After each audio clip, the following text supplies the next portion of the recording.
முதல்ல யாரையும் நினைச்சதில்ல மாமா நான் உங்களுக்கு வாக்கப்பட ஆசைப்பட்டேன் வேணான்னு சொல்லுறீங்களே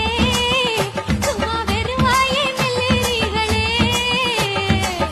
அடியில் கட்டிக்கிட்டா சித்திரைக்கு புள்ள வரும் ஆகாது ஆகாது மச்சானே இது தோதான கைவாசம் மச்சானே ஆகாது ஆகாது மச்சானே இது தோதான கைவாசம் மச்சானே உன்னை நான் கட்டிக்கொள்ள எப்பவும் நினைச்சதில்ல கல்ல கட்டி தண்ணிக்குள்ள முத்துறவ யாரும் இல்ல வேணாண்டி விட்டு விடடி நான் தவிச்சாக்கா தண்ணி கூட